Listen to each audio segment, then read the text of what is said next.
T-minus 10, 9, 8, 7, 6, 5. All three engines up and burning.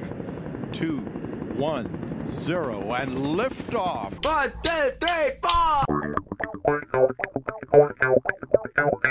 4. You're listening to The Twisted 10, bringing you original and unique host-created top 10 lists, recorded live in world-famous Cocoa Beach, Florida. All right, so here we go, Tach. This is so exciting. This is kind of fun. So this is a bonus episode of The Twisted 10. This is not a top 10 list episode. Wait, so we're not doing a list? We're not doing a list tonight. Nobody has a list on this one. In fact, this is just me and you. We're going to narrate this episode a little bit. Yeah. I came to rehearsal. I knew what we're doing.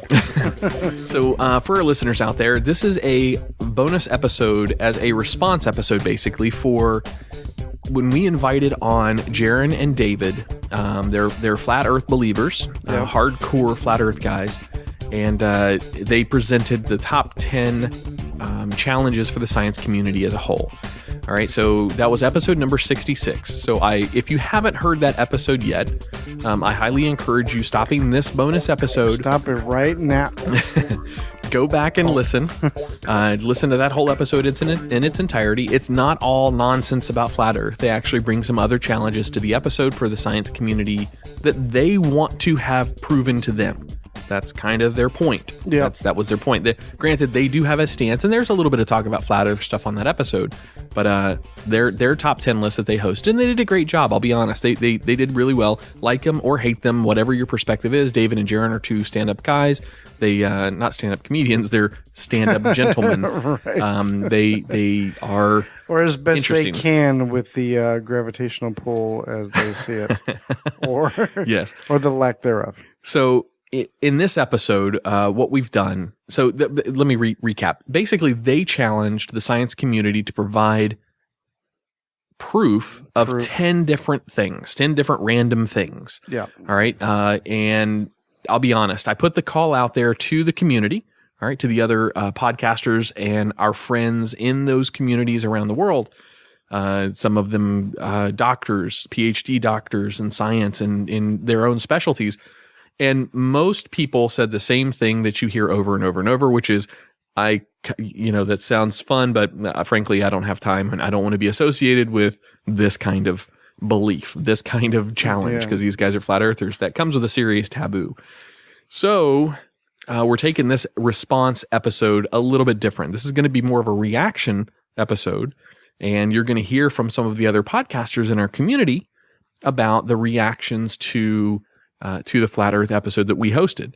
We want to first right off the bat, we want to thank the guys from Hysteria 51. For sure. So if you don't know what Hysteria 51 is, it is another podcast run by Brent and John, and also their Brent Hand, John Goforth. Yep, Brent Hand, John Goforth, and also their third host, which is Seabot or Conspiracy Bot, which is the best host. I mean, let's face it. Maybe. We're still up for debate. Hey, Conspiracy Bot is my favorite. Oh, gotcha. Insert Conspiracy Bot's response to that now, John. No, I'm just kidding. We love those guys. They're awesome. They actually gave us the introduction to David and Jaron, which are the Flat Earth guys, back on episode number 66 of the Twisted 10. So, because it started off, we were guests on Hysteria 51 along with David and Jaron. Yep. And it was a big flat earth round table, very formal. Like it wasn't just us. It was literally a debate. Yeah, and it went on for 3 hours? It was a long show. 3-hour episode. And it wasn't just us. I mean, me and Adam, we both kind of work at the Space Center, sort of do different things. None of those have anything to do with propulsion or absolutely not. Actual formulas of how gravity works or any of that shit. I do IT and Tach does physical security. Right, so and we were like nowhere. We were not representing NASA or SpaceX or the Space Center, and we don't or that the Kennedy tonight either. Or nothing. Yes. Yeah, we made that very clear. Yes. Listen, our jobs probably do listen to this, so we need to make sure that the separation of our actual career jobs and this fun little hobby podcast that we do are distinct. And so we were guests on Hysteria 51, and Well, let's put it this way. Adam and I were basically the stupidest people in the room on the round table. We were just like, because he had like, what did he have? He had like a scientist on the show. They had some astrophysicist on the show. I mean, they had some smart dudes. And honestly, David and Jaron are really intelligent guys too. Especially Jaron, man. That guy knows his shit. He does. Because they have a canned answer for everything. Well, no, they do. But they've heard these questions a billion times. I agree. However, it takes an intellectual person to be able to respond in the timing that he did for some of those questions. I agree that they're not like these stupid like tinfoil wearing hat dudes. No. No, you can tell they're educated and self-educated. No, I'm just kidding. See, I'm giving my own response because I didn't get a chance to do that the 2 times we've sat down with them. Yeah, that's true. Because Hysteria 51 wanted to keep it very formal, and then when we had them on the show, you wouldn't let us loose, and you wanted us to be humble and polite. You know what? I kind of regret that because I know that. No, it's fine. I get it. I know that Jay, when Jay used to be part of the show, he was on here and he was ready to just unleash. Yeah. Pardon the pun. He shut down. But he was like, I'm done. I'm not. No. Yeah, he bottled up and kind of was quiet. But I mean, there was a reason for that. We wanted to make sure that those guys got their list out, got their plugs out because they were our guests. They were our guests for sure. I get that. So, but I would like to have an unleash episode. Well, if you've got something you want to unleash about, now is the time to do it. If you want to unleash, see, it's hard because they're not here, or I'm not listening to it. I gotcha. Well, maybe we can have them back on. Maybe that's something. Maybe at the end of this episode, they won't want to come back. I was because it is a very fascinating topic to look into. If you've never done it, you get into a Timesuck. If you ever do it, there's a plug right there. Yep, that's from Mr. Dan Cummins. Which his reaction is coming up in this episode. That's a little, what's called a teaser. You're good at teasing, Tach. I am. I was doing some research the other day. I just happened upon, and I want to say come across, I happened upon on YouTube, someone said flat earth proof, and I was like, I fall into this clickbait all the time. Because I was like, let me see what they got. If it's about SpaceX or whatever, like I work there, I know how shit goes, Or anyway, I just watch it because I'm interested. Anyway, I'm watching a couple, going through another, and of course it leads into another one, something similar topic. And about 3 videos in, whose fucking voice do I hear coming across the goddamn video? No. It's fucking David. And he's having a conversation with like 2 other people, and his voice is so distinct. Yeah, you can hear it very easily. And it's just funny. I was like, oh, this motherfucker again. Oh God, but they're big in the industry, and from what I understand, they're making money. I don't know. Hey, good on them. They found a niche and it's working for them. Right. I mean, let's make up something, right, and say that we believe it, and then ask. The water in the oceans is not liquid. Let's go with that. It's not liquid. Yeah, let's go with that. Or we can go with the stars in the. No, see, that's kind of get it into the cosmos a little bit. Yeah, no, I don't know. I can't even think of something so bizarre. It's hard. I think all the crazies have been taken up. So listen, out of all the conspiracies that are out there, the flat Earth to me is one of the silliest to really be enthralled with, like supporting the flat Earth. And I know that is going to get us some hate, but guess what? You're dodos. So, all right. So let's summarize this episode. So what you're going to hear is you're going to hear 3 different clips. All right. These 3 different clips were submitted by our friends in the podcasting industry as a response episode to the Flat Earth episode number 66, where we had David and Jaron host. So what you're going to hear is 3 different clips. The first one is none other than Mr. Dan Cummins from Timesuck himself. He will be presenting just his summary and his recap. Following him is going to be Mr. Clay Groves. That's with the Fish Nerds podcast. And dude, Clay goes way over and above. Clay found not 1, but 2 PhDs to come on his show and help provide some commentary. Yes. That's awesome. To follow that up is going to be our friends up at the Hysteria 51 show itself. Mr. Brent Hand and John Goforth and Seabot. Seabot makes an appearance on this episode, which is awesome. Because he's not hold back. No, he does not hold back. And then I'm going to close the show with a little a little bit of Adam's introspective onto this entire topic. Is it going to be one of those like Jerry's last fucking whatever? Not so much. It'd be more like Jack Handy's from Saturday Night Live. It'd be more like that. No, I'm just kidding. So without further ado, these are some of the response clips from our friends in the industry. And we've got more than these three. However, these three are the ones that really summarize, I think, the best that we want to portray. Yeah. Right, to our response episode for this. Mm-hmm. So first up is Mr. Dan Cummins with Timesuck. So check out his clip here.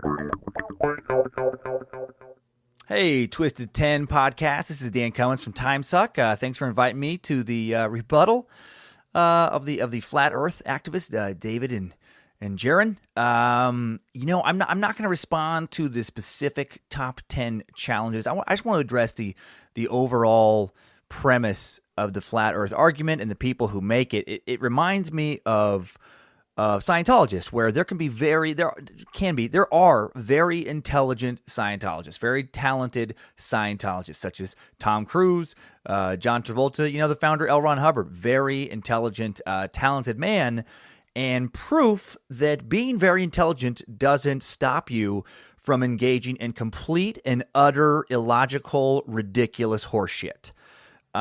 Just like very, very talented people can be Scientologists, it doesn't make Scientology a valid religion. It's still a ridiculous cult founded in nonsense, founded in the ramblings of a frustrated science fiction author who wanted to make a religion and was talented enough to do so and get enough people to go along because he was very charismatic. You guys, David and Jen, you make some interesting points. You use a lot of big words. Too bad the overall goal you're trying to achieve is just lunacy. You're just I don't know if you deep down actually believe this stuff in your core, or if you're just doing it for attention on some level. I listened to some of your podcasts, some of your Flat Earth podcasts, and you talk about how people's reaction to this after laughing is anger, and that the anger it comes from this place of them being fooled and feeling like people don't like to be fooled, and they've been fooled their whole life about the Earth being around. Yeah, it's that. Or it's people just being angry that people like yourselves are wasting energy and time on something that's just ridiculous and arguing. You're like a little kid on the playground who, just won't let go of but that's the way I play it. Yeah, but here basketball is played that's the 3-point line and that's 2-point line. Well, I play it, it's always 4 points. It's always 4 points the way I play it. It's like, okay, but that's not the rules. Yeah, it is. And they just won't back down. And then everybody gets the ball taken away because of your nonsense. Like, on one side of this argument, let me just say it this way. On one side of the flat Earth argument is every fucking legitimate scientist alive today. That's one side of the argument. That's the Earth is round side. On the other side are pseudo-intellectuals like yourselves who are able to memorize big words, but not able to comprehend just basic logic in life in general. And just people like Tila Tequila and the B.O.B. and just other people who did not study enough science growing up. There is no reason for this conspiracy. There's no agenda. It doesn't make any sense. No one's making a lot of money convincing everyone that the world is round. No one's being duped because there's no goal to be duped, right? There's no why? Why are they doing this? You can just say whatever nonsense stuff you say, but it doesn't make sense. It doesn't make if you were in favor of the population being fooled, like if you were some one world government conspiracist, I still wouldn't agree, but at least there would be some validity to your premise. At least there would be like, oh, okay, well, yeah, that makes sense on a level of, a small group of people could make a lot of money getting everyone to believe this lie. Your lie is so idiotic that there's no agenda to be had. So, just stop. A lot of times I like to say agree to disagree, but you guys are just willfully being ignorant. You have to know that on some level. I hope, or I guess, maybe you won't. History has plenty of fools who die believing just inane horseshit. But thanks for making it entertaining, I guess. And other than that, just go away. The world has enough idiocy without you guys adding to it. And you're obviously intelligent enough to know better on some level. So I guess, I'll kind of end on a shame on you guys note. for just pushing this fucking nonsense with so much effort that you clearly could accomplish something interesting if you put that effort in a different direction. And Twisted 10, kudos to you guys for having these guys on your show. That was gutsy and very entertaining. Love you guys, love the show. Will not be listening to Flat Earth ever again after what little I heard. We'll be listening to you guys. Thanks guys. Oh man, Dan. All right, so that was Mr. Dan Cummins with Timesuck. Obviously, that guy rocks, dude. That guy rocks. He's a step above the rest of us. He's one of the top 10 in the comedy podcasts that are out there. An amazing podcaster, great show. We highly encourage you guys to go check it out. By the way, in this little bonus episode, there's not going to be any ads or commercials or anything. Not that we don't love our sponsors. However, this episode is not really our typical, so it's just a. If this is your first time listening to Twisted 10, go this back. is not the episode to listen to. 100% agreed. We probably should have said that at the beginning, but probably. But as long as you write it in there as bonus show episode or whatever, don't. Yeah. All right, so next up on deck is Mr. Clay Groves with Fish Nerds Podcast. We had him here in the show, in the studio. He didn't come in studio. But he was on through Skype. Yeah, he hosted an episode of Twisted 10 as well. I was a little concerned because he does a fishing show, right? So when I heard that Clay Groves was coming on, I was a little hesitant because I was like, dude, I don't know shit about fishing. Like, I know not. Like, I'm just gonna be sitting there bored. I'm not gonna know what to talk about. But I was really shocked, man. His show was fucking entertaining. I learned shit. Like, his topic was awesome. Like, I loved it. Like, I could definitely relate. It kept anybody. So I don't care if you have no interest in fishing, like me, none. It was still, you listen to it. It's still entertaining. It's funny. He keeps it going for sure. Okay, so Clay Groves' episode of Twisted 10 is episode number 63. Yeah. And Clay Groves' episode was episode number 63, and he brings the top 10 fishy parents. And it gets interesting. It has to do with parenting and in the fishing world. How fish are parents. Like, they're... Yeah, it's... How they do it. Yeah, how they do it. And it's entertaining as hell. And his podcast is very entertaining. I thought he was going to give us, like, top 10 fishing lures. Right? To catch bass. If you've ever listened to his show, though... But he doesn't talk like that. It's not like that. No, his comedy comes through very well. And, yeah. Without further ado, check out Clay Groves' response clip. And this is a long one because he's got 2 PhDs that come on this clip. So check this out. He went and got the big dogs in the industry to help him out. So here is Clay Groves. Wow. Hey, Twisted 10. Thanks for inviting the fish nerds to come on here and talk about the flat earth conspiracy. And just to lead up front, I am not neither the fish nerds, by the way, are not flat earthers. We are earth ballers. We love to ball on the earth, and we're okay with that. But we're wading into uncharted waters of the flat earth debate. As we know, it's not a debate at all. All earth ballers are not going to switch sides, and the flat earthers won't change or look at their evidence that contradicts their model either. So we don't agree on the source information, and that's cool. I'm actually a huge fan of the Flat Earth Podcast. I listen every single week. So far, I've not heard any evidence at all that's compelling, but the show itself and the people on it, I enjoy. I think they're very compelling, and I really, really like them. But at first, I thought these guys were serious about the Flat Earth. I thought they believed in their model and in their science that they were sharing. And now I see they're probably more just looking to be contrarians. And that's fine. They're like punk rock science people, maybe. I don't know.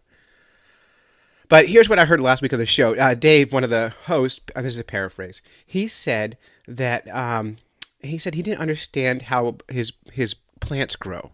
He said, I planted a sunflower seed. It grew up. It got really big. But the amount of volume of dirt under that sunflower didn't change. Therefore, plants must be full of photons. This is amazing to me. Amazing discovery, Dave. You should share that with the world scientifically, or you should Google photosynthesis and see how plants grow. That photon explanation, the idea that there would be different volume under a plant, is like thousands of years old, much like the flat Earth theory. I think the whole thing is steeped in religion, but they don't say that on the show. But if you read aloud, it kind of feels like religion to me. But it's interesting and it's fun, and I like that they're talking about it. But This has nothing to do with fish right now, but we could get there eventually. So here's what we know.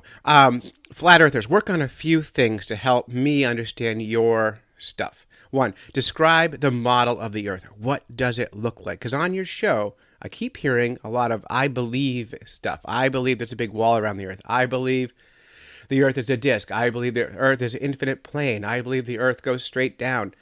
Fly an airplane over it and take a look. I think it do something to show us what's past that ice wall into Antarctica or whatever it is you guys think. So describe one model that flat earthers agree on. If they don't, then you're just pretending. Keep in mind, YouTube is not a research site, and simple uncontrolled experiments created to prove stuff are not the stuff of science. Science likes disproving stuff. So if you guys have any real evidence of a flat earth, you got to share it with someone in the science world. 3, describe the motivation for the globe earthers to keep the shape of the earth a secret. Why on earth? If we know the truth, those of us, I've worked as a science teacher, and a lot of people on my show are scientists, so there must be part of this global conspiracy. They must be getting paid to keep this secret. What's the motivation? Why would they do it? Now on YouTube, a lot of people have said, and I've watched the YouTube videos, a lot of people said it's NASA. NASA gets funded at, some millions and millions of dollars a day, so it doesn't make sense for NASA to want to tell us the truth about the Earth. But that also would rely on people like Pythagoras predicting NASA's existence, because we've known the Earth is round for a long, long time, and you guys have to prove it false. You have to disprove the globe Earth. So good luck on that, and share information. I can't wait to hear what you guys come up with.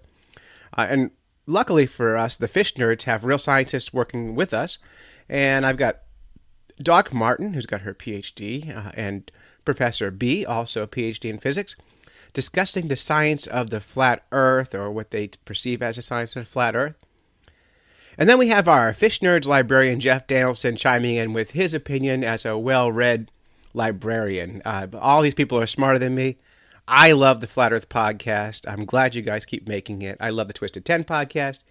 And this is Clay from the Fish Nerds. Enjoy all this silliness.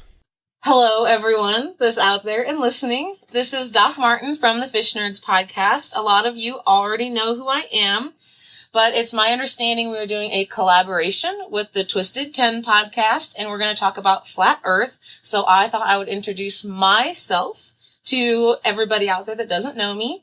I got my PhD in biology, specifically aquatic ecology, and my dissertation focused on distribution, habitat use, and ecosystem level impacts of small-bodied cyprinids in prairie streams, which is a mouthful, but for all you fish lovers out there, I work with bait fish, and they're super awesome.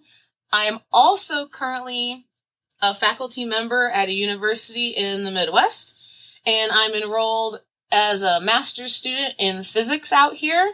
And since we're going to be discussing the flat Earth idea, I thought it would be great to bring in my physics advisor, and I guess we're going to call him Dr. B. So would you like to introduce yourself? Hi out there. I think most of you do not know me. So my name is Jorge Ballester, and I go by Dr. B. And I've been teaching here since 1990, having obtained a PhD in physics. And nowadays I'm all kinds of general theoretical physics and even a little bit of experimental physics when that needs to be done. Like working with students and hoping to explain what science is all about. So I haven't really scripted what I'm going to say about the flat Earth very much, so we'll see where it goes. Yeah, so the reason I ended up inviting Dr. B along with just myself is because when I had originally agreed to do this, I thought I would just pick one kind of fundamental idea that the flat earthers had and then debunk it. I spent a lot of time online going through their website, which if you've actually looked at it, both Dr. B and everyone else out there, it's a really nice website. It's got a little frequently asked questions. It explains their outlook. It's very legitimate. These people obviously took a lot of time and consideration into answering questions, which I appreciate. But I also found that I'm not going to be the first one to do this. There's been lots of people over lots of decades. And so instead of debunking one particular thing, after spending some time chatting with Dr. B all day today, we thought we would just talk about what science is and why, in general, the realm of proper science rejects the flat Earth idea. Yeah, it's been interesting. Initially, Doc Martin came over to talk to me about specifically about the universal acceleration idea that is supposed to be a flat Earth replacement for gravity. Yes. And right away there's a problem that, in about a year you get going, and she showed me, calculated in a year or so you're going at the speed of light. So if you're accelerating at 9.8 meters per second squared, being the standard free fall acceleration on the surface of the Earth. So that runs into a problem. According to Einstein, the speed of light is the maximum possible speed. However, it turns out, on looking a little closer, that the flat Earth folks have looked into this, and they have some explanation.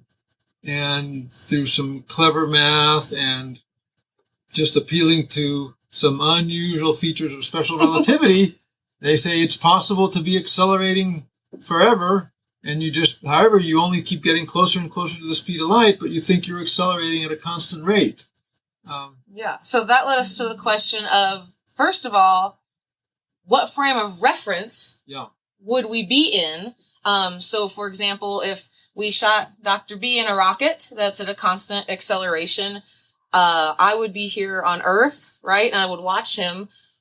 And if I'm in my frame of reference, then, from what I understand, I would see him tangentially approach the speed of light without ever actually getting there.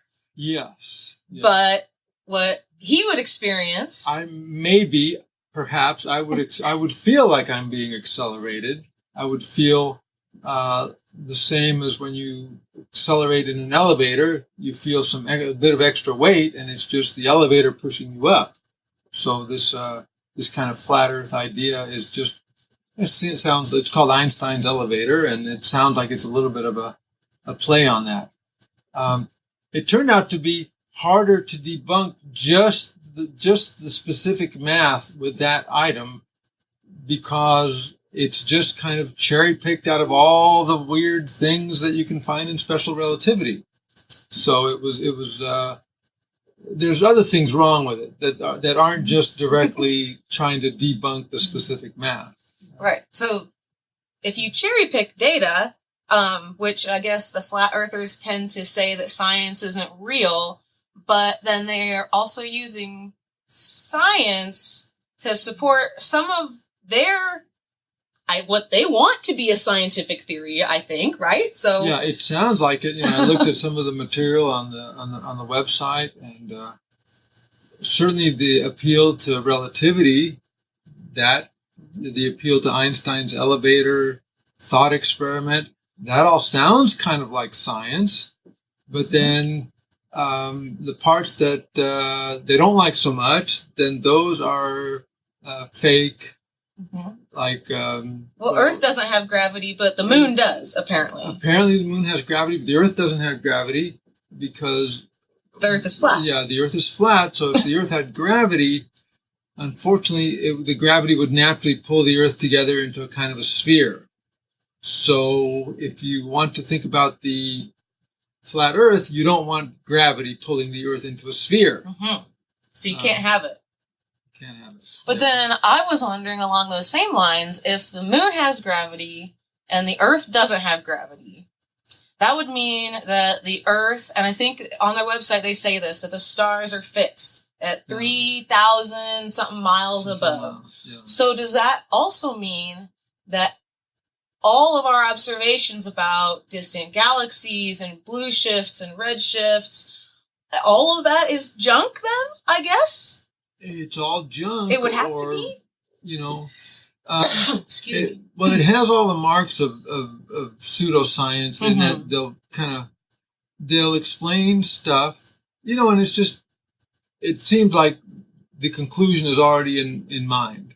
And so then you just kind of keep Almost dogmatic. Yeah, dogmatically keep that view, and then if you once you get in that mindset, then you just kind of explain everything away. So there may be some bits and pieces of science that they can appeal to. Often there is some little bits and pieces of science. The problem is they really cherry pick. In general, people that have some kind of pseudoscience ideas will cherry pick which parts of science they seem to like. They'll say, well, this is definitely true, but that other stuff is... I don't like that I don't like that No, stuff. thank you. No. Yeah, so those, blue shifts and red shifts. And the thing is, all these things are part of science. If somebody has a revolutionary idea, it's really on them to explain all that stuff. Right. The burden of proof, as they say. The burden of proof, yeah. Extraordinary claims require extraordinary evidence. And I think the fact that the flat earth, like they have, I'm going to use the word evidence because that's what they use, but I'm not sure if I agree with their evidence.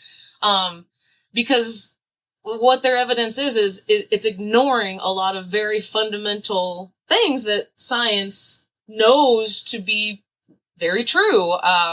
And I just don't understand the justification of saying yes to one thing and no to another. And the whole concept of science is wrong, except when it agrees with me. Then we'll keep it. That's very, very incongruent, I feel like. Yeah, I hear what you're saying. I wonder, just looking at the materials, just trying to debunk specifically that universal gravitation, the universal acceleration explanation for why we feel our weight against the ground. I found it real hard to make sense of it, and that's the problem. I'm trying to make sense of it. Right. Which a sense of a nonsensical thing. A sense out of something that's kind of nonsensical. So there's so I started to wonder, well, if you're a flat Earth believing person, are you supposed to believe in forces in general? Because you can have, if the Earth is flat, you can have forces pushing across the surface of the Earth. And if you don't believe in gravity, there's a device called the Cavendish balance that demonstrates gravitational attraction between things like bowling balls or, really dense spheres like made out of lead. If you put them close together, the force of attraction is not very much. It's very, very weak, but the description that you get is exactly in line with what we would get if you scale that up to the size of the Earth, or the sun pulling on the Earth, the sun pulling on all the planets. The constant there's the gravitational constant that's in there. I mean, I've had students do it, and they got a number that's close to that. It's very hard to do because the force is not very big. So, yeah, and I guess we have more questions than answers for the flat earthers because I feel like personally, when I read through their website, there's a lot of thoughtful content there because it looks like they're thinking about forces and acceleration and, calculating what the size of the sun and the path of the sun has to be in order for the Earth to be flat. However, I think, and this is the crux of it for me, is the purpose of science. One of them is that once you come up with some kind of theory or law, you can use it to predict future events. And I think that is a really big one where the flat earth just fails. Flat earthers take evidence and all new evidence, and then they just manipulate it to explain all the things that happened in the past, but they don't have anything that can predict something in the future. Yeah, that's important. We think back on Copernicus and making the sun-centered solar system.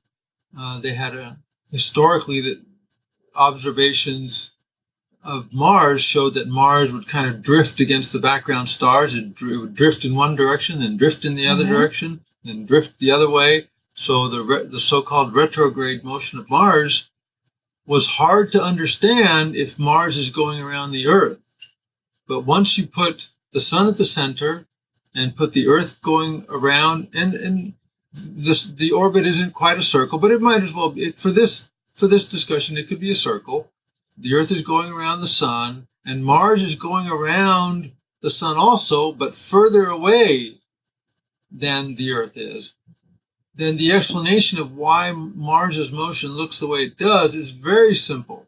It's very complicated according to an Earth-centered model, and it's very simple with a Sun-centered model. So that's part of the thing, is that at some point the flat Earth, if you take it to the extreme, you can probably do some complicated non-Euclidean geometry that you can probably fit almost anything into that model.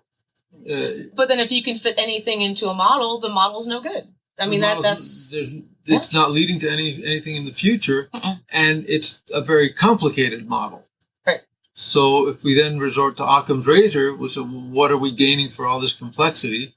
Why not just go with a much simpler thing? So not only is there a burden to show that a flat Earth model could reproduce everything that's observed, including the things that people don't like, and that it can predict something new, and that it does it better than a spherical Earth model, that it's simpler in some way. So it's not a question of is it true or not. Is at that point, is it simpler? Is it useful? Is it useful for anything? I mean, what is the flat Earth useful for? Yeah. I don't know. For fun, I guess. I mean, something to chat about over a couple beers. Yeah, I mean, if you're willing to distort and contort space and time enough, you can contort it, maybe to fit just about anything. But the contortions are so complicated. Reminds me of Ptolemy's cycles and epicycles. Mars was going around the Earth, but it was kind of going around on a circle that was on top of another circle, and that's how you reproduce this funny motion of Mars. And it sort of works, but it's more complicated. And it's not useful. There's no, it was only once that the sun was put at the center and the Earth is sort of going around the sun, and all the planets are going around the sun, that Newton was able to kind of put together the law of universal gravitation, which of course the Flat Earth Society doesn't believe in, but that's... Well, the Earth doesn't have gravity, but other things do, I guess. Yeah. Which... Oh, right. Because I think... Well, it depends, because I've read a few different things, that the sun and the moon are spheres, but then I've also read that they're just like hologram projections. So I think that kind of depends on your flavor of flat Earth belief, which is a whole other issue of why are there so many different tiny theories, theories in the colloquial sense, maybe not in the scientific sense for sure, with the flat Earth, when I feel like scientists overwhelmingly agree for everything else. And you can make the argument that just because science overwhelmingly agrees doesn't mean you should believe it. That's fine. That's great. If you go, you can watch the It's Always Sunny in Philadelphia clip that science is a liar. And you know what? You're not wrong, but you're not being useful. So keep that in your pocket. That's funny. Well, another funny one, I just thought of another funny thing, because so it's supposed to be that space flight is a conspiracy of some kind. I think all of NASA and the government is all conspiracies, and all photos from space have been faked. Okay, so here's a question. Other than, as somebody said, hey, I know some of those people. Those people couldn't keep a secret that well. Right. But apart from the human factor, I'd like to know, okay, so I can grab a baseball and I can throw it a couple of feet up in the air and it comes right back down. And I can throw it just like in a baseball game. You can kind of throw it down the field and it follows a little arc and it comes back down. And you can launch model rockets. And so I just want to know, at what point does the real thing stop and the fakery begin? Because there's a pretty smooth connection between throwing a baseball up and down and launching a rocket into orbit. So, but there's got to be a hard break between real stuff and fake conspiracy theory stuff. Yeah. So is the fakery that we don't actually have enough power generated to lift off a rocket? Or maybe the rocket itself can't be properly built? You know, that's a good question because, you know, we hear all the news from North Korea that they launched, you know, ballistic missiles and just sort of, well, they're just really launching something until it comes back down to Earth. So I guess I wonder, according to the flat Earth theory, what's the farthest you can launch a rocket that's actually a real launch, and when is it fake? Because I don't know that there's really much, you know, a very high altitude rocket is not very much different from one when something goes into orbit. Yeah, I don't know the answer to that. Yeah, now I guess they. Well, I don't want to explain it for them because you know, I could start. Right. I'm willing to start trying to explain it. Turns out this is rocket science. This is rocket science, exactly. Yeah. So gosh, what else? Yeah, what else have we learned? Well, I'm not sure if I've learned anything. I've had a lot of fun re-looking into some relativity theories because that's always a little brain teaser, I think. But yeah, I'm wearing an interesting button, which I'm trying to propagate. The button says, "We have enough youth. How about a fountain of smart?" I like it. I think we'll end there. Great. All right. Well, I hope everyone enjoyed listening to our little fireside chat here in my office, and I'm super glad to have Dr. B here with me today. I guess if you need to get a hold of myself, you can always do that through the Fish Nerds Podcast Facebook page, or you can always call the Fish Nerds directly. Thank you for inviting me, Doc Martin. Right. It's been great fun. I hope it goes over well. Well, I'm sure it won't. All right. Hey, it's Jeff the effing librarian here, trying to chip in on the flat earth controversy that's not a controversy because it's complete BS, crap, garbage, nonsense, war garble.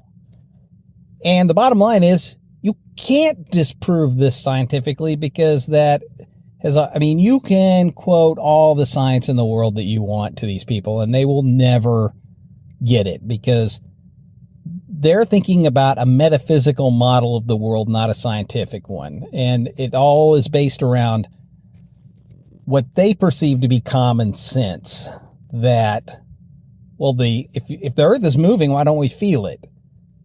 The sun appears to move in the sky and the sun appears to move in the sky. And so that must be the truth, that the sun and the moon are moving. And then, you know, the rest of it builds from that nonsense. But really, why they believe this is because it makes them feel special. They feel like they're the chosen ones, that they see through, you know, the Matrix. They took the red pill. They're Neo. And that makes them feel good. It makes them feel important. It makes them feel different than the rest of the crowd. And so I think the only way you can defeat this in a person would be to try to chip away at this sense of why are you special? Why are you the chosen one? How come you have this perfect knowledge? What are you getting from this? What does it do for you? I think that line of reasoning might go somewhere, but facts and logic and rationality, not going to work because humans value feelings over facts. That's just the way the human mind works most of the time and most people. And, you know, you have to learn to be rational and you have to learn how to use logic and you have to learn how to use the scientific method. And the default setting for the human brain is feeling. And, so these people aren't crazy. They're not stupid. They just value the feeling that they get from this believing this system. And so if you could chip away at that specialness, that feeling that they are the elect, the chosen, you might get somewhere. Other than that, forget about it. Beat your head against the wall all day long. It ain't gonna work. So this is Jeff, the effing librarian, signing off. And I'll see you in Agartha, the twilight land under the black sun where we all live forever. See ya. And there we go. Kind of hard to argue. Yeah, spot on, dude. Yeah, pretty, they nailed it. Pretty logical. pretty direct.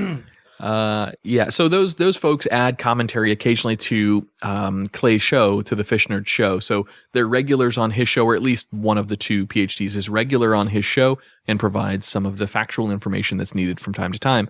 But yeah, thanks guys. That was, that was awesome. And very good perspectives. Indeed. So that leads us to our boys. The boys. From Hysteria 51. Fuck yeah, dude. I fucking love this show, man. Because you know how you listen to podcasts and then you kind of fall away from one for a while and then you'd be like, oh shit. And then you're like, I get all these catch up episodes you do, you know? Yeah. And then after you do 2 or 3 of those and you're like, oh fuck, I forgot about this show. Exactly. Yes. Anyway. I do that all the time. Yeah. I used to do that for a long time, forever. That's how I did things. But lately, over the past year, all the other shows flew by the wayside. All I listen to now is like Hysteria 51 super regularly and 1 or 2 others. And that's it. I might have like 1 or 2 episodes in the last 2 months that I've missed of theirs, but for the most part, I've got them all. I've heard every single episode of theirs. Yeah. So for our listeners that are interested in branching out and finding new shows, and I know this isn't the smartest tactic to use is to always promote other shows, but guess what? We're not necessarily in this industry to just glamorize ourselves. We find very interesting people that happen to have other podcasts, and we're going to promote them. And all the people you hear on this show, Dan Cummins, Clay Groves, and the guys at Hysteria 51, all have fantastic shows. Each one of them in their own niche are fucking gods. I mean, Dan by himself has made it all the way up to some of the top numbers inside iTunes, which is remarkable to do. And he's a great storyteller, so that helps. The guys over at Hysteria 51 are the same way. They've got an entertaining show, a very, very well-produced show. Yes, yeah. And it's on some of the craziest shit you have ever heard. So conspiracy theories all over the place. Conspiracy theories. You want to talk about aliens. You want to talk about serial killers. They cover all that shit. And it's so entertaining. And Conspiracy Bot, their little robot like sidekick, he's hilarious. And the guys over at Hysteria 51 also hosted their own Twisted 10. That is episode number 50. 50. So go back and check it out. That's the top 10 government conspiracies with a twist. Oh, yeah. They did have a twist. They did have a twist. They did a good job with it. Indeed. And my guess on the twist, I feel so stupid for even guessing that. By the way, I just that's my redemption. That's it. Because after I said it, I was like, I think it's this, and then I was like, oh, why did I say that? I'm a moron. I just look like a moron. I look like a moron in front of Brent and John and Conspiracy Bot. They're doing really well with their show, Tach. Their show, they're humble a little dudes. jealous. They act like, oh, we only have 2 listeners. I think they're way better than that. I think, considerably. They've got a great show and they know it. They've got a huge following. They're good job. Those kids are going places. They're going places. See. So anyway, here is their response to the Flat Earth episode that we hosted, and they're a little bit biased because they provided us with the contacts for David and Jaron. However, they don't hold back in this. So here you go. Take a listen to the guys from Hysteria 51 podcast.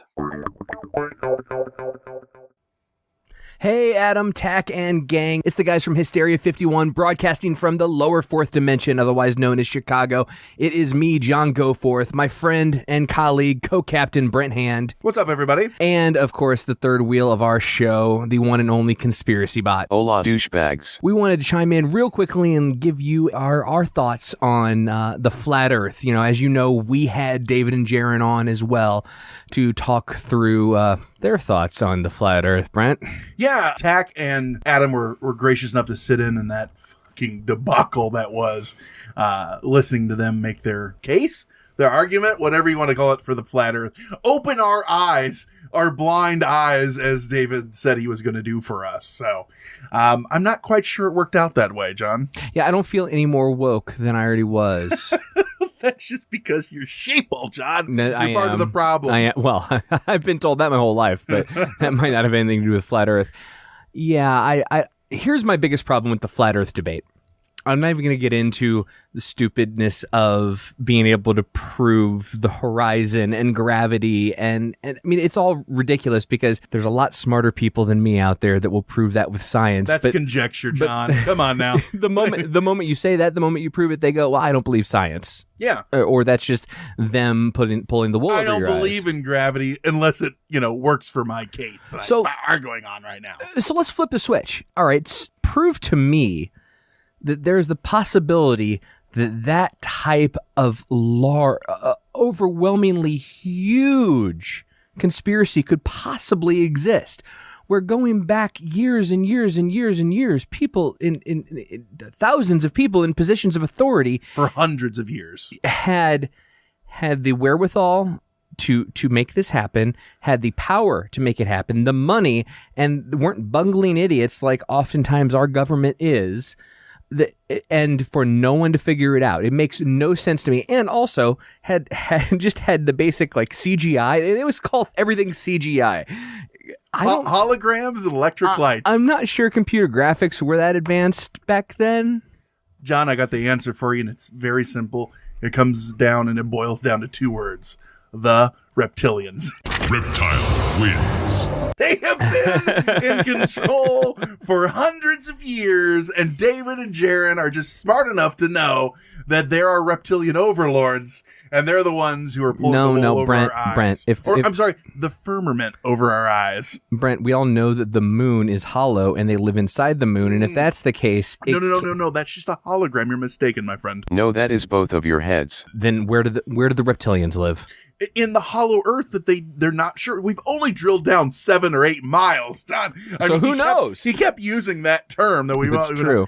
So who knows what's really down there? But I'll tell you what's not gravity. There might be a turtle though, which That's is true. also a reptile. Uh-oh. In all seriousness, does it make any sense, forgetting the science part, does it make any sense that any kind of world order could pull off that kind of... For instance, there's an end of the world, no one's gotten there, ever? Spoiler alert, John, no, it doesn't. It doesn't. And we're fucking conspiracy theorists to a point. Like, we look at all these, and our whole show on Hysteria 51 is us talking about conspiracies with, I like to think, a level head and an open mind to a lot of this stuff. And the problem was, when we had Adam and Tach on, and when we had Jaren and David on, we also had Greg Finn, who is an astrophysicist. He's taught physics in college. He's done lectures on astronomy. And every question that they had, he had an answer for, a scientifically provable answer. And they just said, I don't believe that. You cannot use that in any other fucking line of fucking anything and have people take you seriously, except for something like that. The Earth's flat. Well, it feels flat to me, and we have this proof. I don't believe it. Yeah, it's one of the only arguments I've ever heard where people say you just use your senses. You have to rely on your senses and your senses alone. Well, what about like instruments that we built? Nope, just senses.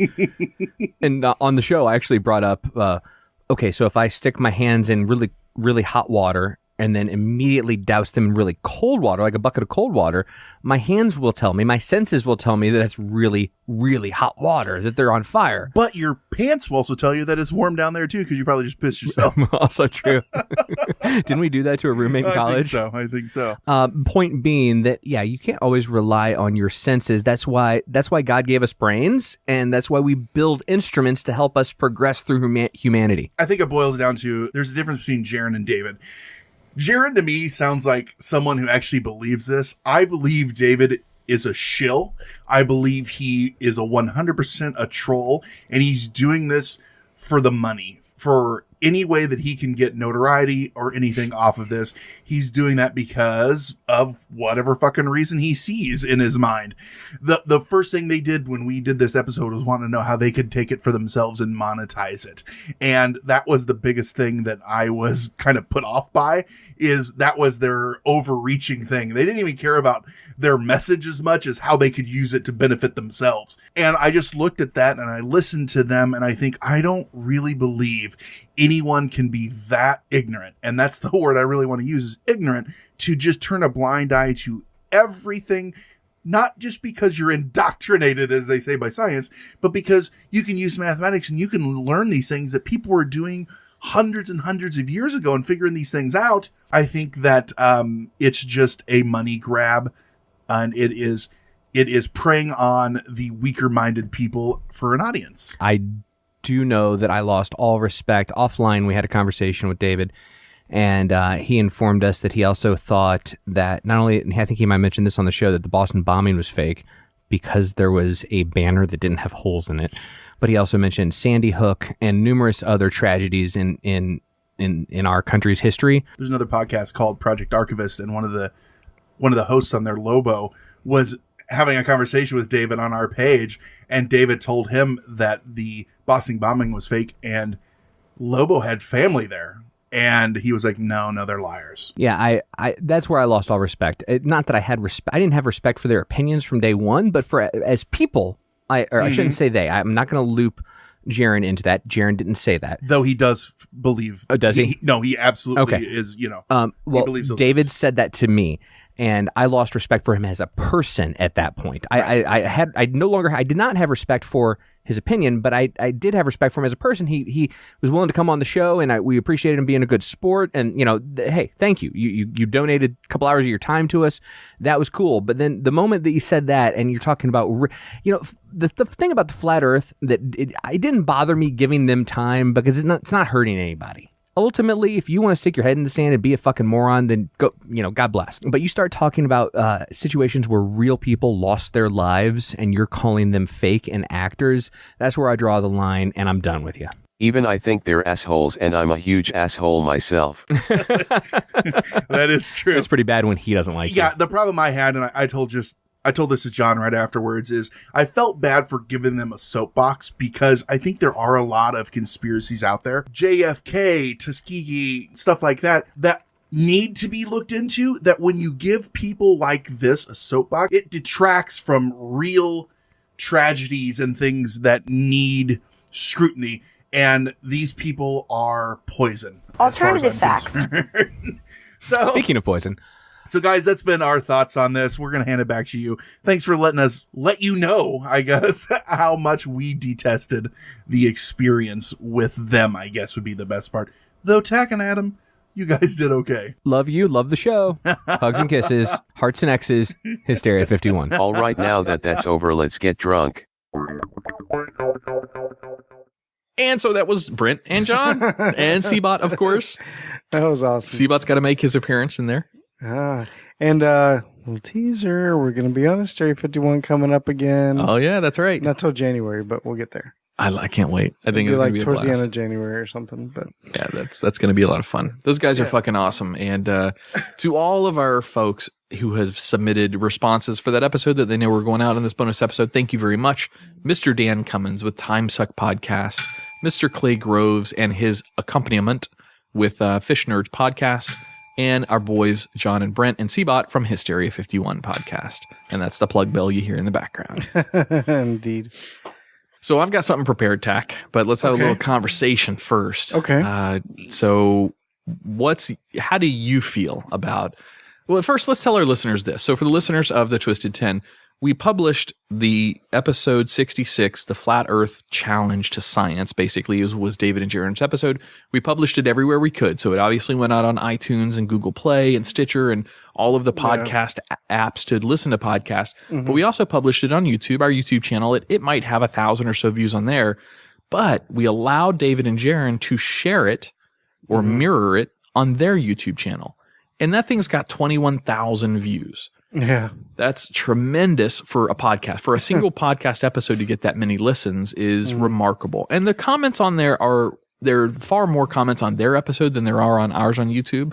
And they're mixed. We have a nice little thread on ours. If you want to go check it out, jump over to the YouTube and check out our Dichotomy Media podcast. I do want to say thank you to David and Jaron for not editing it. They edited They published it in its entirety.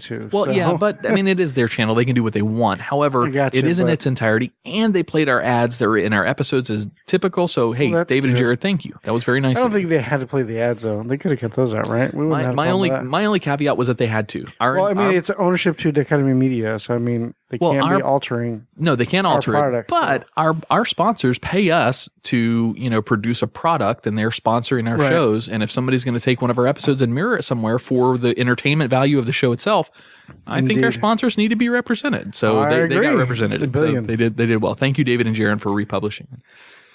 So, what do you think, Tach? What's your thoughts somebody said to me when I was first getting into this whole flat Earth theory, which was probably almost 2 years ago, is when I really started getting into it and looking into it. Obviously, I'm a spherical dude. So, well, are you talking about your appearance? I'm kidding. Oh, it's a fat joke. is at first I was like, this is fascinating. You know, like people believe this stuff and they have, quote, science to back it up. And I'm like, this just blows my mind. And then somebody once said, don't remember who, these guys are lying. Like they're just saying it to get attention, to get money. They don't actually believe it. Look, all these flat earth theorists, not all of them, a lot of them are making money off this. And I was trying to understand the angle of that. I'm like, that doesn't make any sense. Like, you're crazy, right? There's no way. I think these guys generally believe this stuff. And this one guy was like, no, dude, trust me. There's no way. And it's like, this is strictly an angle to make money. And so I didn't believe it. And then I started watching this more and more, and I think he may be right. Maybe onto something. Because, I mean, there's some dudes that are making a lot of money off of this.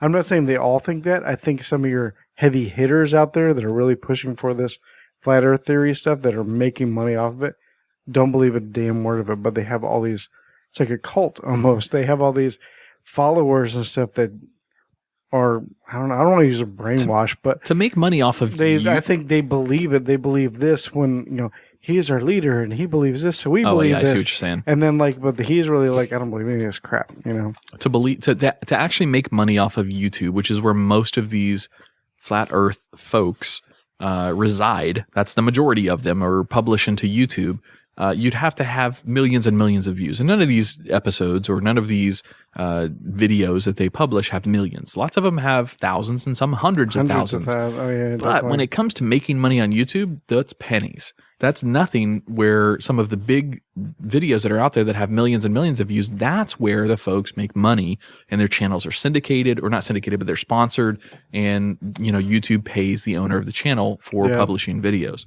That's not the case for the majority of all of the flat earth videos, to include David and Jaren's. Jaren, by the way, we'll plug this. Jaren has a channel called Jarenism, and it's great. I subscribe to it, and I'm going to talk about that in just a minute, but it's entertaining.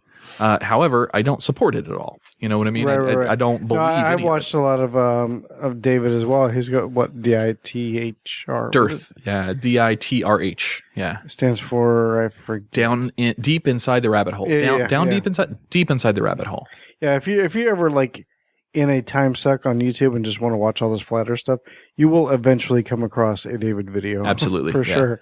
Yeah, Dave, you know, and I'll summarize David, my opinions on David and Jaren in just a few minutes, but it's, man, you got to be a certain mindset to go down to this route.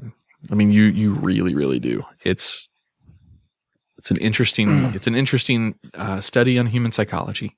It really But is. I think it's a lot of like stubbornness and bullheadedness too. Like they would say, I don't believe any of this stuff. Show me proof. Well, anybody who's ever lived on the Space Coast sees proof here all the freaking time. But yet they don't want to make that trip to come here. Yeah, they said in one of your, because you commented on that. It's like, come on down and watch SpaceX launch and land one of their rockets. Yeah. And their response was, well, you know, David Copperfield could make the Statue of Liberty disappear. Well, here's the literal response to that. When you're watching a SpaceX or NASA or, you know, the Air Force or whatever, any of these rockets take off and then some of them even come back and land, you've got vantages and views of that from 100 different angles, from the out of the north, out of the south, you know, right there at the VAB, close to it. You know, 3 miles is the ideal range you want to be out here. So in case there's an anomaly or an explosion, the projectiles from the device should fall shorter than the spectator's distance. So that's kind of the idea out of behind the it. debris field is what's called. But to pull off a magic trick, all right, if they're going to analogize the launching and landing of a SpaceX rocket to a David Copperfield magic trick, you have to cover all perspectives and angles. And in this situation, you can't. Yeah, for hundreds of miles. Because Georgia on a clear day could see a rocket take off and not necessarily land, but they could see the trail. So yeah, it's to the common sense person, even the incredibly well-educated person, that's not an illusion. That's not a magic trick. That's a no shit actual physical thing happening. What I loved about that little debate that we did on that episode, sorry, is I said I invited them to come down, and then he said it's a magic trick, and then you asked a great question because you said, even if you were here and you saw it with your own eyes, would you believe it then? And he said no. Yeah. And then we were pretty much then why are we talking? Yeah, it's hard to debate somebody when they are immune. So often from the flat earth perspective, they counter actual science. So when I say actual science, I mean things that are taken at large to be scientifically true. They take those things and they tear them apart to the point where they think they have proven credibly that the facts that we have in the science community are not facts. However, in the same light, they will argue with certain formulas and certain equations that are derived out of science and mathematics. So here's the catch to that. If you're going to have the argument of, I don't believe that science because that person could have been influenced to alter their data, and then all the people that do the peer reviews on that same data are also influenced to lie about that. However, you are going to accept other pieces of the science and mathematical communities, you're a hypocrite. I mean, that's the bottom line. You're hypocritically arguing points, and it's frustrating for the rest of the world who understands how the science and mathematical communities work. You can't argue that. It's a bogus argument. And you guys know that, but that's okay. That's your stance. Entertainment or literal value, whatever you want to do with it, that's your stance. Indeed, for show. All right, so Tach, I'm going to go into a little piece that I prepared for this. All right? Okay. Hello, Twisted 10 listeners. You've heard from some of our fellow podcasters in response to the mega popular Flat Earth Believers hosted episode of The Twisted 10. David and Jaron were our guests on that episode, and I'd like to point out that they were cordial, polite, and entertaining. They really are incredibly interesting people to me. It's almost like a riddle the way I see it, though. The riddle to me is not whether the Earth is round or flat, as I've made it very clear how I feel. I feel the Earth is round, just so everybody out there knows. But why are they so convinced in the opposite of the rest of the scientific community? The Flat Earth conspiracy is so grandiose that it stands out from all the other conspiracy theories out there. Now, I'm in support of challenging conventional thought, and David and Jaron do a great job on this. Keep in mind, some conspiracies have actually got some credibility and truth behind them. Just Google MKUltra or CIA funding the Dalai Lama or the Tuskegee Airmen. All of those turned out to have lots of traces of truth to them. David and Jaron's episode challenges the scientific community to prove 10 unassociated scientific items. I am no scientist, nor are the rest of the cast members of the Twisted 10, so having us respond in kind to those challenges is quite impossible. I have had a few people contact me saying they want to host an episode of the Twisted 10 to specifically challenge one of what David and Jaron called out our listeners for. One of them, as an example, is evolution. So, why do they support this conspiracy and vocalize about it so much? David has recently begun a podcast, and Jaron has a YouTube channel, and his YouTube channel, by the way, has 85,000 subscribers. Yes, 85,000.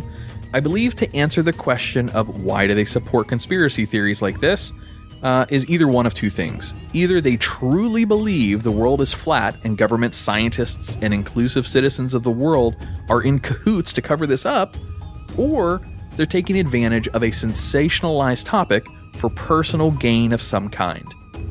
The Flat Earth topic has a huge following, and David and Jaron have harnessed some of that audience through their YouTube channel and through podcasting. They are the perfect Abbott and Costello to debate and defend their stance. David is the aggressor and sharp-minded to be able to quickly refute topics in a debate, while Jaron is seemingly the more educated, calm, cool, and collected side of their team. So is it for money? Is it for fame? Is it for glory? After speaking with David offline a lot about his personal thoughts and beliefs, I really don't think money is their motivating factor. I also don't think their motivation is driven by a popularity contest of any kind. While 85,000 subscribers is great, you won't be hosting any TED Talks off that level of audience. Hell, I even subscribe to Jaron's YouTube channel out of entertainment value alone. He does a good job. It's produced very well. It is honestly my belief that David and Jaron truly believe. Their approach for supporting their beliefs is where I have a concern about their stances. As opposed to providing evidential support for their perspective, they make attempts to counter or discredit the current evidence we have on hand. When challenged with something like how can the Coriolis effect be explained on a flat Earth, they default to a faith-based answer response. Their answer, the Coriolis effect, is caused by, quote, a force from the heavens. When originally tossing around the idea of having these guys on our podcast, I reached out to some of my peers in the community and the responses were mixed. Some loved the idea and understood the satire of what we envisioned by having them on. Others outright hated the idea. One in particular has studied behavioral sciences at a very well-known university here in Florida. I have always considered her an intellectual type, and she has adamantly opposed them coming on our show, and it shocked me. Her rationale was spot on, though. She alluded to how people absorb information and how our show, even though its intention was satirical comedy, may actually cause people to further doubt the evidence we hold in a scientific community as fact. This is really dangerous path, she pointed out. While I respect her way more than she probably knows, we decided to progress forward with the episode anyway. So back to this question of why. Why do they believe this ludicrous conspiracy? It is currently thought that 50% of Americans believe in the credibility of at least one conspiracy theory. It's a study from University of Chicago. Having knowledge from that study as well as one from the Verge University in Amsterdam, I draw my own conclusion. Flat earthers can be more easily classified as, quote, the governments are lying to all of us, unquote, believers. If you listen to the style of David and Jaron's debates, their general tone of the debate always leads to the government's astronauts, scientists, and supporters all being involved in this giant conspiracy. Their general discreditation of the scientific method on topics of space, as well as reading the studies on neurological disorders, are paramount in my conclusion. Yes, I'm going neurological on your ass. Conspiracy theorists view our universe different than what is generally accepted as normal. Scientists and doctors have been working hard to figure this out, and these recent studies have identified how specific thinking patterns that we all use are off the charts for conspiracy folks. Illusory pattern perception disorder and paranoid delusion, while not always connected together, are the current diagnosis for conspiracy theorists. Illusory pattern perception disorder is defined by the layman as, quote, people who have little or no control over their current situation are far more likely to perceive and develop cognitive patterns internally to explain what they cannot physically see or demonstrate, unquote. Paranoid delusion is a bit more serious than pattern forming. With regards to flat earthers, the piece of paranoid delusion that is harmful to themselves and those around them is the paranoia of a giant worldwide conspiracy and the obsession to prove that they know the truth. I am no doctor, so I encourage you to research the studies yourself and draw your own conclusions. However, the scientific and medical communities seem to have nailed this pretty spot on. There are ways to help people who suffer from these types of neurological disorders, and it doesn't necessarily involve medication. A trained professional psychologist and a good counselor can help immensely. David and Jaron were great guests, and if they would like to come back on a future episode, I would love it. Hopefully they don't take offense to this perspective, but I'm not shying away from it, as I am calling it as I see it. You guys are certifiably nuts.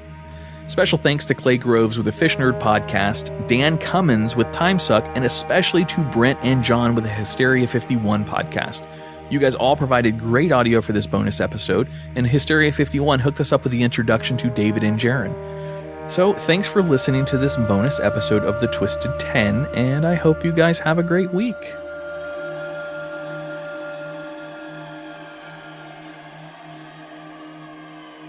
So yeah, neurological disorders, they need help. But it was interesting to read some of those studies because it really did harness in on why they can focus in on certain types of pattern behaviors, more so they being conspiracy theorists, the serious conspiracy theorists. They focus on more patterns than your standard, what would be conventional, citizen, your standard person. It might be a tumor. It's not a tumor. That's good. Cool. All right. Well, any final thoughts from you, Tach? No, I think you pretty much nailed it, dude. No, you fucking spot on. Good. Cool. Well, I do encourage David and Jaron, if you guys listen to this, I do encourage you guys to come back on and we can have chats about this kind of stuff. But, that's, it's a difficult subject for us to really, really get too deep down in the rabbit hole on, because you guys just are very, what's the word I'm looking for? You're very objective when it comes to taking information in that is scientifically provable outside of what you want to believe. So it's without having, an argument, because I don't want to have an argument on air. I would love to have you guys back on. Indeed. All right, buddy. Is that it? That's it. All right, let's get the hell out of here. Thanks for listening to this bonus episode. We greatly appreciate your time, and enjoy the rest of your week, guys. Yes, sir.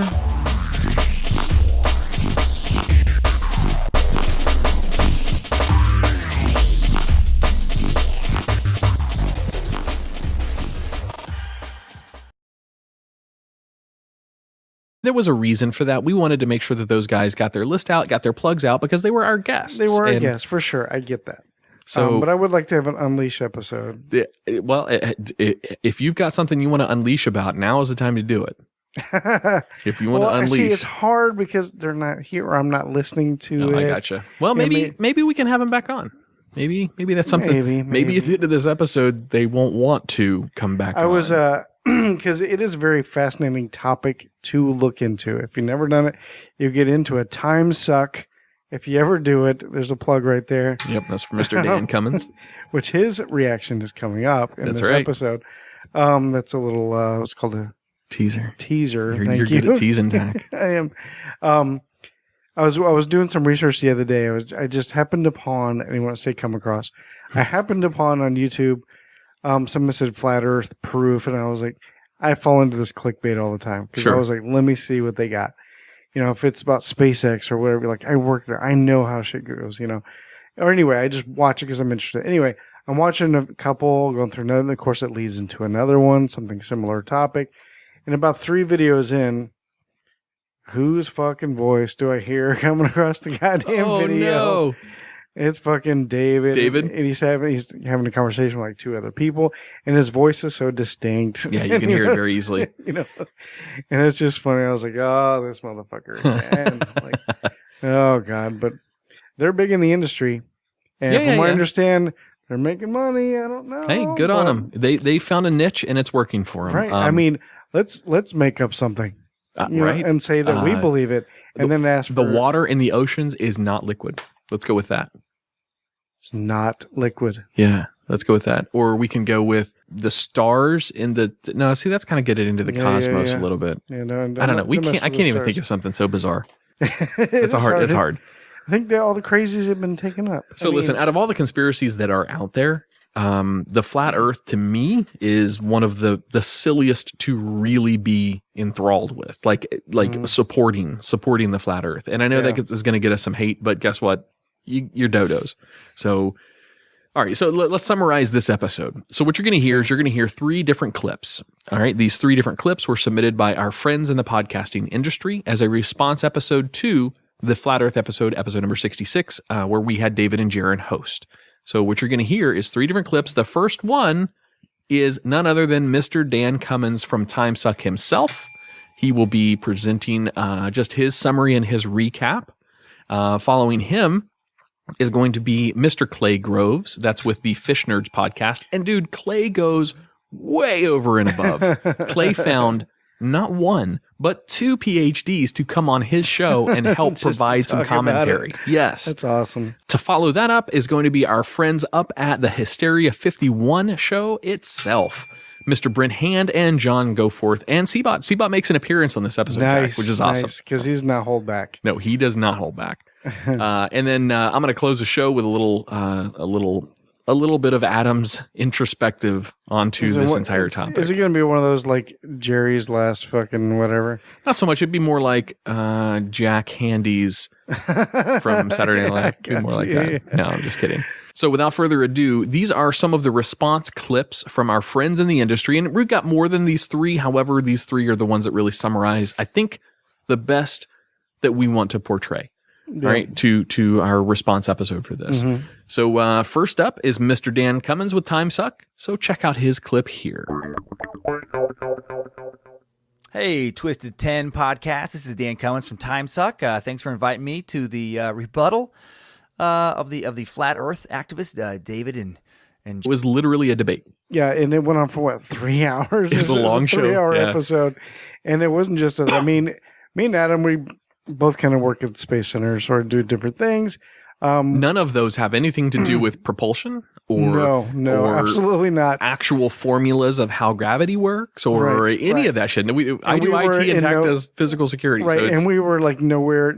We were not representing NASA or SpaceX or the Space Center, and we don't or that the Kennedy tonight either. Or nothing. Yes, yeah, we made that very clear. Yes, listen, our jobs probably do listen to this, so we need to make sure that the separation of our actual career jobs and this fun little hobby podcast that we do are distinct. And so we were guests on Hysteria 51, and well, let's put it this way: Adam and I were basically the stupidest people in the room on the round table. We were just like, because he had like, what did he have? He had like a scientist on the show. They had some astrophysicist on the show. I mean, they had some smart dudes. And honestly, David and Jaron are really intelligent guys too.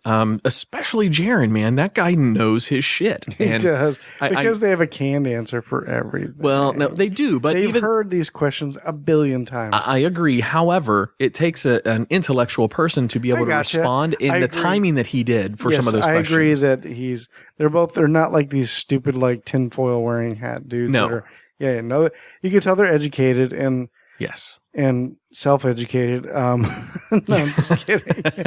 See, I'm giving my own response because I didn't get a chance to do that the 2 times we've sat down with them. Yeah, that's true. Because Hysteria 51 wanted to keep it very formal, and then when we had them on the show, you wouldn't let us loose, and you wanted us to be humble and polite. You know what? I kind of regret that because I know that. No, it's fine. I get it. I know that Jay, when Jay used to be part of the show, he was on here and he was ready to just unleash. Yeah. Pardon the pun. He shut down. But he was like, "I'm done. I'm not. No." Yeah, he bottled up and kind of was quiet. But I mean, they are or as best they can with the gravitational pull as they see it, or or the lack thereof. So. In this episode, what we've done, so let me recap. Basically, they challenged the science community to provide proof of 10 different things, 10 different random things. Yeah. All right. And I'll be honest, I put the call out there to the community, all right, to the other podcasters and our friends in those communities around the world. Some of them doctors, PhD doctors in science and in their own specialties. And most people said the same thing that you hear over and over and over, which is, that sounds fun, but frankly, I don't have time and I don't want to be associated with this kind of belief, this kind of challenge, because these guys are flat earthers. That comes with a serious taboo. So we're taking this response episode a little bit different. This is going to be more of a reaction episode, and you're going to hear from some of the other podcasters in our community about the reactions to the Flat Earth episode that we hosted. We want to first right off the bat, we want to thank the guys from Hysteria 51. For sure. So if you don't know what Hysteria 51 is, it is another podcast run by Brent and John, and also their Brent Hand, John Goforth. Yep, Brent Hand, John Goforth, and also their third host, which is Seabot or Conspiracy Bot, which is the best host. I mean, let's face it. Maybe we're still up for debate. Hey, Conspiracy Bot is my favorite. Oh, gotcha. Insert Conspiracy Bot's response to that now, John. No, I'm just kidding. We love those guys. They're awesome. They actually gave us the introduction to David and Jaron, which are the Flat Earth guys, back on episode number 66 of the Twisted 10. So, because it started off, we were guests on Hysteria 51 along with David and Jaron. Yep. And it was a big Flat Earth round table, very formal. Like, it wasn't just us. It was